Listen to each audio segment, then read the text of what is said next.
these are the committees which are important from exam point of view. In this lecture, we shall discuss Chadha Committee 1963. Students wonder that when Mudaliar Committee gave its report in 1962, what was the need to have another committee just 1 year later? Actually, the purpose of Mudaliar Committee was different and Chadha Committee was different. Mudaliar Committee was regarding the general health services, how they have to be improved and built up further. Whereas Chadha Committee had a totally different purpose. The new generation would not be aware that malaria used to be rampant in India in 1950s, just after the independence. Malaria was the greatest handicap in the socio-economic development of the country, which the present generation does not know about it. And therefore, National Malaria Control Program was launched in 1953. Later, it was turned to National Malaria Eradication Program, and it was launched to control the extremely high levels of malaria prevalent at that time. The program operated in 4 phases: preparatory phase, attack phase, consolidation phase, and finally the maintenance phase. Maintenance phase included house-to-house visits to identify fever cases. And in 1953, a special organization was established to take control of the program from the very highest level in the ministry to the grassroots level in the villages. So entire staff was separate for malaria control under the National Malaria Control Program. So this special organization ran the program.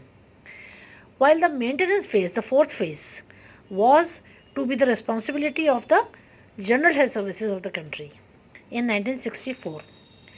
Hence, Chadha Committee was appointed to identify the arrangements that would be required for this handing over of the maintenance phase from the specialized organization to the general health services of the country. So, Chadha Committee in 1963 was appointed by the Government of India. The chairman was Dr. M.S. Chadha. He was the then Director General of Health Services at that time. And his main purpose was to study the arrangements which will be required for the handing over of the maintenance program of National Malaria Eradication Program. The recommendations of the committee were that yes, the vigilance operations under the maintenance phase should be a responsibility of the general health services of the country. That is, the primary health centers that have been established at the block level should take control of the maintenance phase. The vigilance operations, which included monthly home visits to identify fever cases, but they needed to be carried out through separate force of workers called the basic health workers, and they recommended that there should be one basic health workers to carry out the monthly home visits and identify fever cases per 1,000 population.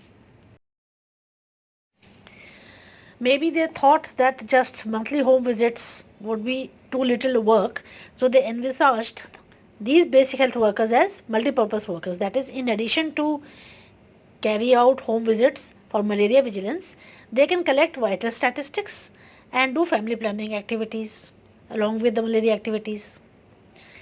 And that further a higher level of workers called family planning health assistants to supervise 3 or 4 basic health workers. But at the district level, only the general health services were to take responsibility for the maintenance phase. That is, at the grassroots level, there would be a separate batch of workers called basic health workers who will do malaria activity in addition to more activities. But from district level onwards, the general health services infrastructure should take care of the malaria maintenance phase.